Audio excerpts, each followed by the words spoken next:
নমস্কার, আমি শান্তি। আমার নতুন একটি ব্লগে সবাইকে অনেক অনেক স্বাগত।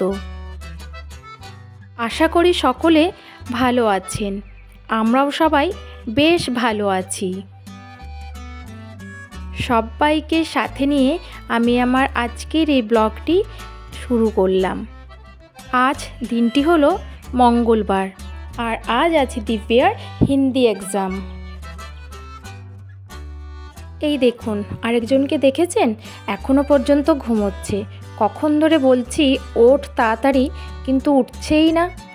আর দেখুন, এখনো পর্যন্ত না আমার রুমটা ঝাড়ু দেওয়া হয়নি। তো ওকে ঘুম থেকে উঠিয়ে ব্রাশ ট্রাশ দিয়ে তারপর আমি ঝাড়ু দেব। আর এইদিকে সব জামা কাপড়গুলো ভেজাবো, তো সেই জন্য রেখে দিয়েছি। পুরো রেডি? সত্যিকারের রেডি? হ্যাঁ। তুমি কি রুমাল নিতে নিজে পারো, যে চলে গেছো রুমাল নিতে?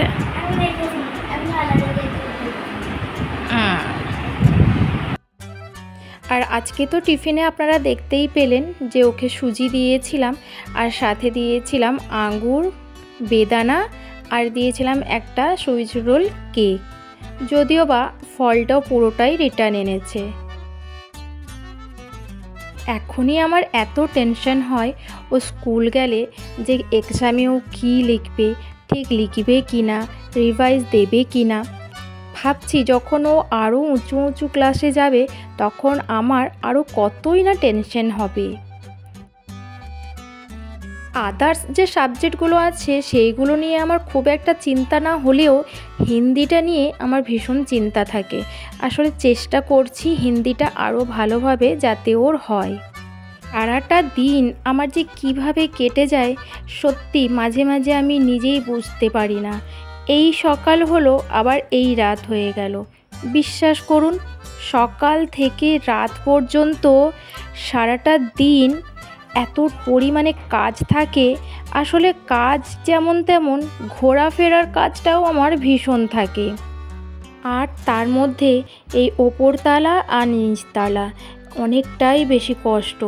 আসলে মা বাবা থাকলে নিচটা তাও একটুখানি মা দেখে নেয়। হয়তো কেউ খেতে এসেছে, তাকে মা খাবারটা দিয়ে দিচ্ছে। হয়তো কেউ দরজাটা নক করছে, মা হয়তো তাকে দরজাটা খুলে দিচ্ছে। কিন্তু এখন মা বাবা নেই, তো এখন আরও বেশি আমার অসুবিধে। না আমি ওপরে ঠিকমতো থাকতে পারছি, আর না তো আমি নিচে গিয়ে ঠিকমতো থাকতে পারছি। কারণ আমি তো থেকে যাব, আমার কোনো অসুবিধে নেই।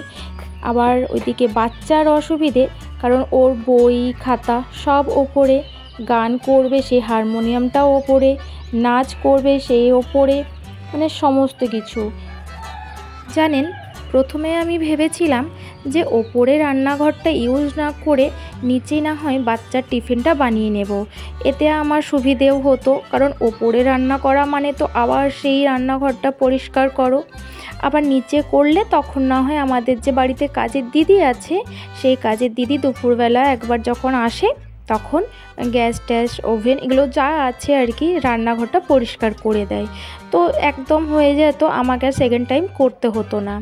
কিন্তু সেটাতেও অসুবিধে। কেউ যদি একটু বাচ্চাটাকে রেডি করিয়ে দিত, হয়তো আমি রান্নার দিকে ব্যস্ত, যদি আমার শাশুড়ি মাও বাচ্চাটাকে রেডি করিয়ে দিতেন, কিংবা আমার হাজব্যান্ডও যদি বাচ্চাটাকে রেডি করিয়ে দিত, তাহলেও আমার না অনেকটা হেল্প হয়।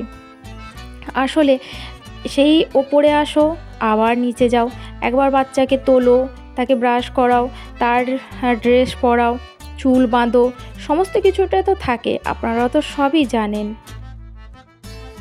বেটু, আর দেরি করো না, দেখো দেরি হয়ে যাচ্ছে, আসো আসো।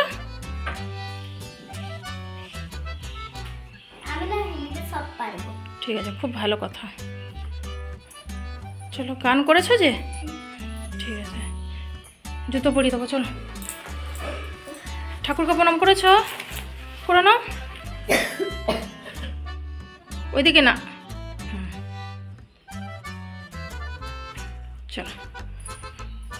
জুতোটা পরবে, চলো। জুতোটা পরবে, চলো।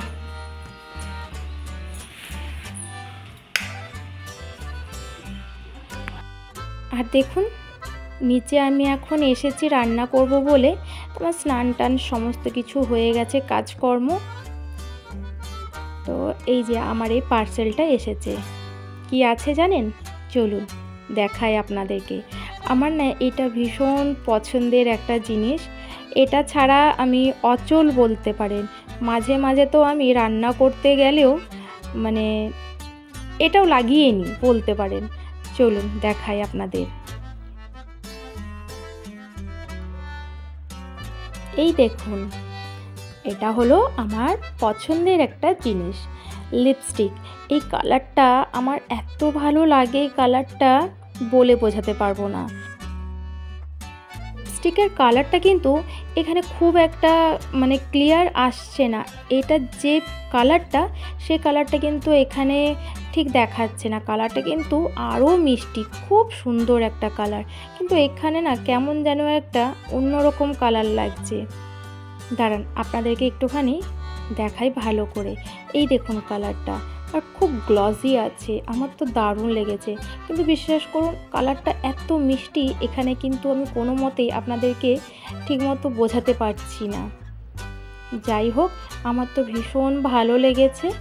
একদিন আমি লাগাবো, লাগিয়ে আপনাদের সাথে নিশ্চয়ই শেয়ার করব। তো যে কথাটা আপনাদের সাথে বলতে বলতে আমি ব্রেক করেছিলাম, ওই যে বাচ্চার ব্যাপারে, সেই জন্যই না আমি ওপরেই স্কুল টিফিনটা বানানোর জন্য ঠিক করলাম। কারণ একবার ওপরে আসবো, আবার একবার নিচে যাব, আবার একবার ওপরে আসবো, আবার একবার নিচে যাব, এই করলে তো আরও বেশি আমার টাইমটা লাগবে। তো সেই জন্যই না আমি ঠিক করলাম যে এখানে করলে কি হবে, টিফিনটা বানাতে বানাতেও আমি ওকে উঠিয়ে দিতে পারবো, বা ব্যাগটা ঠিক করতে পারবো, জলটা দিতে পারবো, বা ড্রেসটা বার করে রাখতে পারবো। একটা বাচ্চাকে স্কুল পাঠানোর আগে কতটা প্রিপারেশন করতে হয় মায়েদেরকে, সেটা আমি তো আর বলে বোঝাতে পারবো না, কারণ আপনারা সবাই জানেন।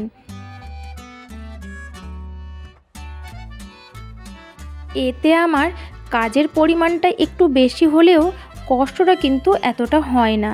আর সিঁড়ি ওপর নিচ করাটা যারা করে একমাত্র তারাই জানে, দিনে যে কতবার ওঠানামা করতে হয়। আর আমার কষ্ট হয় দেখে তখন আমার হাজব্যান্ডও কী করে, একটুখানি হেল্প করে দেওয়ার চেষ্টা করে। আসলে ওরও তো অনেক কাজ থাকে, আর যখন রেশন দোকান থাকে না তখন ওকে সকাল সকাল বেরিয়ে যেতে হয়। ওর এখানে যে গাড়ির ব্যবসা আছে, বা নিজস্ব দোকান, বা আরও ওর অনেক কাজ আছে, সেইগুলোর জন্য। তো আমি বেশি জোর করি না, কিন্তু ও দেখি নিজের থেকে যতটা পারে আমাকে করে দেয়। আরে হেল্পটাই তো অনেক বড় কথা, তাই না বলুন? কে কতটা পারফেক্টভাবে করতে পারছে সেটা বড় কথা না, কে কতটা মন থেকে করে দিচ্ছে সেটাই হলো বড় কথা। আর আজকে না আমি লাউ ডাঁটা দিয়ে মাছ দিয়ে ঝোল করব। আসলে অনেক দিন ধরেই মেয়েটা বলছে লাউ ডাঁটা দিয়ে মাছ দিয়ে ঝোল খাবে। ও আসলে এই খাবারটা ভীষণ পছন্দ করে, তো সেই জন্য আমি আজকে ওই লাউ ডাঁটা দিয়ে মাছ দিয়ে ঝোল করলাম।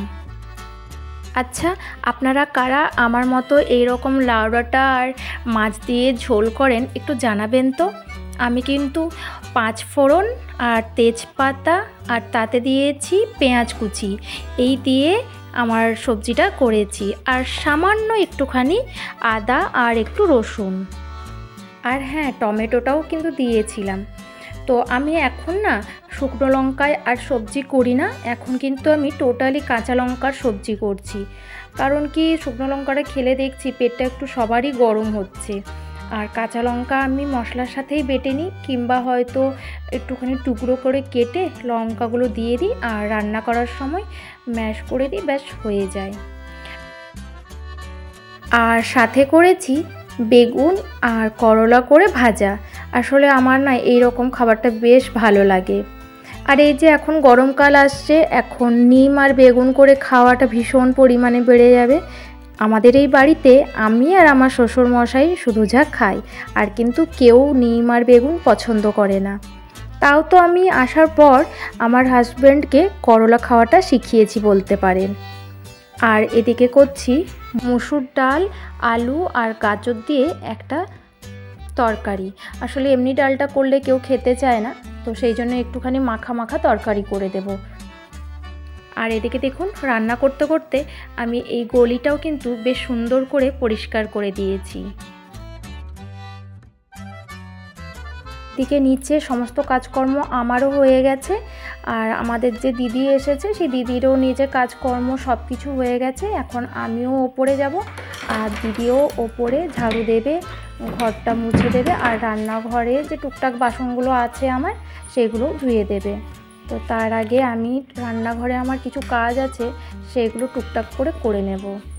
তারপরে আবার দিব্যা আসবে, তাকে আবার স্কুল থেকে আনতে যেতে হবে, কারণ এই দিকে দেরি হয়ে গেলে ও আবার স্কুল থেকে এসে, মানে স্কুলের যে গাড়িতে করে আসে আর কি, সেখানে এসে রাস্তায় দাঁড়িয়ে থাকবে।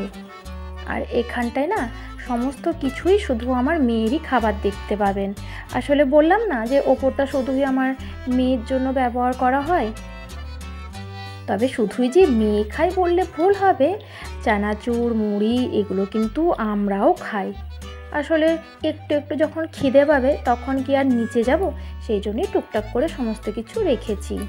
আর এই যে গোটা মুগ আর ছোলা করে রাত্রে ভিজিয়ে রেখেছিলাম, সেগুলো সকালবেলা ওর পাপাও আজকে খেয়ে গেল না, আর আমার মেয়েও আজকে খেলো না, তো সেই জন্য এগুলো রেখে দিচ্ছি। বিকেলবেলা আসলে পরে তখন হয়তো দেব।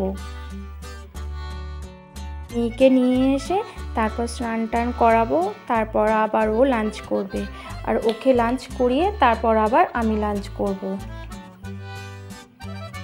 এদিকে দুধটা সকালবেলা একবার ফুটিয়েছি, আর একবার ফুটিয়ে নেব। এই দুধটা আমার চা খাওয়ার জন্য, আর দিব্যার জন্য যে দুধটা নিই সেই দুধটা এখনও অবশ্য আমার ফোটানোই হয়নি।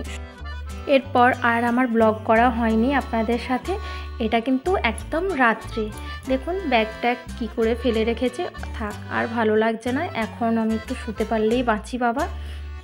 তো সেই জন্য এখন সব লাইট টাইটগুলো অফ করে দিলাম, আর এই নাইট বাল্বটা জ্বলবে, কারণ রাত্রেবেলা আমাদেরকে ওয়াশরুম যেতে হয়, তো তখন পুরো রুমটা না হলে না অন্ধকার থাকে, আর এগুলো জ্বললে খুব সুবিধে হয়।